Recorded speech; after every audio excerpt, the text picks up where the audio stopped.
अब देखते हैं क्वेश्चन नंबर 6 जो कि एक बहुत ही इंपॉर्टेंट क्वेश्चन है। विमाओं 5.5 centimetre by 10 centimetre by 3.5 centimetre वाला एक घनाभ बनाने के लिए 1.75 सेंटीमीटर व्यास और 2 मिलीमीटर मोटाई वाले कितने चांदी के सिक्के को पिघालना पड़ेगा। ये क्वेश्चन क्या कहता है, इसको चलिए समझते हैं। एक आपको हमको घनाभ बनाना है, घनाभ है ना, विमा इतना वाला एक घनाभ बनाने के लिए बोला है। विमा इतना इतना इतना वाला एक घनाभ बनाने के लिए इतना व्यास और इतना मोटाई वाले कितने चांदी के सिक्के को पिघालना पड़ेगा। तो ये घनाभ हमको बनाना है किससे, तो ये चांदी का सिक्का से। तो कै ठो चांदी का सिक्का का जरूरत पड़ेगा ये हम लोग को बताना है। तो देखिए कैसे बनेगा उसको समझते हैं। तो इसका आयतन निकालेंगे और इसका आयतन निकालेंगे और इसका आयतन को इसका आयतन से भाग करें ना तो आंसर आ जाएगा। तो चलिए देखते हैं। तो यहाँ सिक्के की ऊंचाई, ये सिक्के की ऊंचाई जो है वो है 2 मिलीमीटर। तो मिलीमीटर है, बाकी सेंटीमीटर में है ना। तो कभी भी मैथ बनाने के लिए सभी मात्रक को एक ही पद्धति में लाना पड़ता है। जैसे सेंटीमीटर में है तो सबको सेंटीमीटर बदलेंगे, मिलीमीटर में है तो सबको मिलीमीटर में बदलेंगे। तो देखिए ये मिलीमीटर है और बाकी सेंटीमीटर है। तो क्या किया, हम इसको मिलीमीटर में चेंज कर रहे हैं। तो यहाँ 2 मिलीमीटर आया ना, तो 2, अब इसको सेंटीमीटर बदलने के लिए 10 दिए। तो जैसे 10 दिए ना तब सेंटीमीटर लिखाएगा। अब इसको पॉइंट बदल दिए तो 0.2 सेंटीमीटर। ठीक, अब त्रिज्या कितना होगा, तो इसका व्यास है 1.75, तो त्रिज्या उसका आधा हो जाएगा 1.75/2 सेंटीमीटर। ठीक है, घनाभ की लंबाई ये कितना है, तो 5.5 सेंटीमीटर। चौड़ाई कितना है, 10 सेंटीमीटर।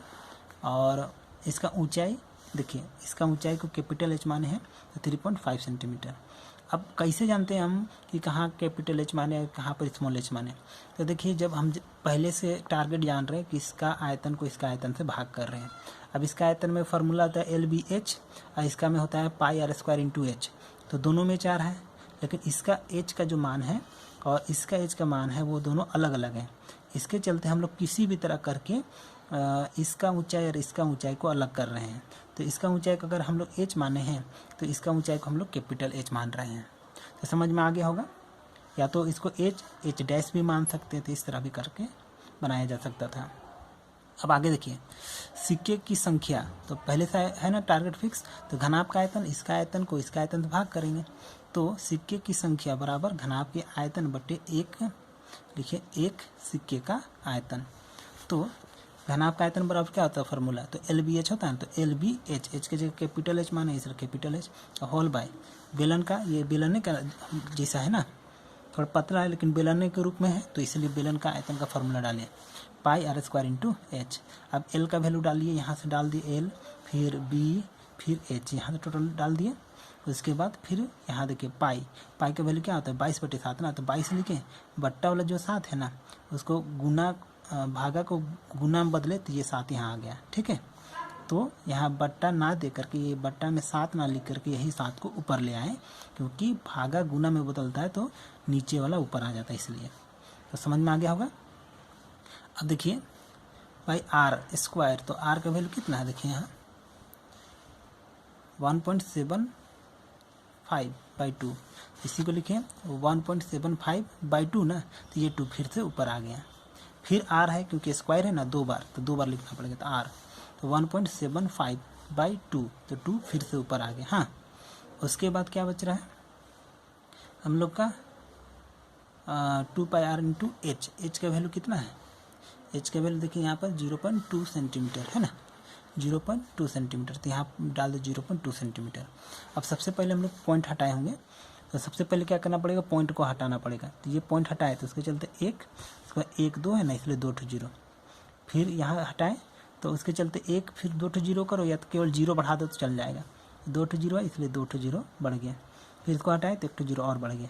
अब यहाँ से भी को हटाए तो उसके लिए 1, फिर 1 अंक है तो 1 0। फिर यहाँ से इसको हटाएं तो उसके लिए भी 1 0 यहाँ आ गया।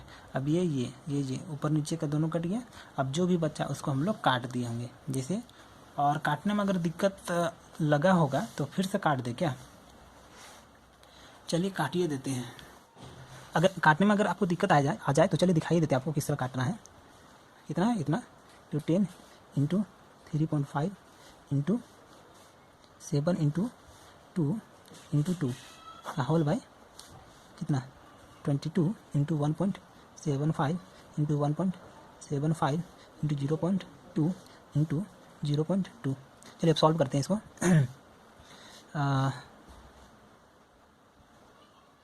इसको हटाएं तो उसके चलते एक ठो जीरो, इसको हटाएं तो एक ठो और जीरो, इसको हटाएं तो एक दो ठो जीरो, इसको हटाएं तो और 2 ठो जीरो, है ना। अब चलिए काटना है, देखिए इसको हटा के एक ठो और जीरो कर दिया, इसको हटा करके एक ठो और जीरो कर दिया। अब जो कटता है उसको काटिए, ये कट गया, इस तरह से कट गया ना। अब इसको काटना शुरू करते हैं। देखिए 11 दूनी 22, 11 पचे 55। फिर चलिए काटते हैं 5 दूनी 10, 5 तिया 15, 5 25, फिर 7 का 7, 7 पचे 35, 5 का 5, 5 सते 35, फिर 7 से कटे 7 का 7, 7 दूनी 14, 15 16 17, फिर बचा 7 पचे 35। अब देखिए कितना बच गया, ये बच गया 5 का 5, 5 25। अब कितना बच गया हम लोग का, देखिए ये दो ये दो कट गया। अब बच गया इधर 5, इधर 2, तो 5 का 5, 5 दूनी 10, 2 ठो जीरो। अब ये और ये गुना कर दीजिए तो डायरेक्ट ये आ गया, है ना। तो हो गया आंसर। तो आप लोग बना लीजिएगा। तो आप सिंपल समझिए, इसको किसी भी तरह से आपको काटना है, काटिएगा तो ये बच गया है। यहाँ 5 को छोड़ दिए हैं, चाहते तो यहाँ भी काट देते तो डायरेक्ट, जैसे अभी पूरा काट दिए तो डायरेक्ट आंसर आ रहा है 2 दूनी 400। तो यहाँ पर नहीं काटे थे, इसके चलते ये पहले इतना बना, फिर इसको काटे तो इतना आ गया, है ना। तो उम्मीद करते समझ में आ गया होगा, और नहीं समझ में आया होगा तो कमेंट बॉक्स में कमेंट कीजिएगा, मैं फिर से इसका वीडियो बना करके अपलोड कर दूँगा। और वीडियो अगर अच्छी लगी हो, समझ में आ गया हो तो लाइक कर दीजिएगा, और चैनल को सब्सक्राइब करके चैनल को ग्रो करने में हमारी मदद करें।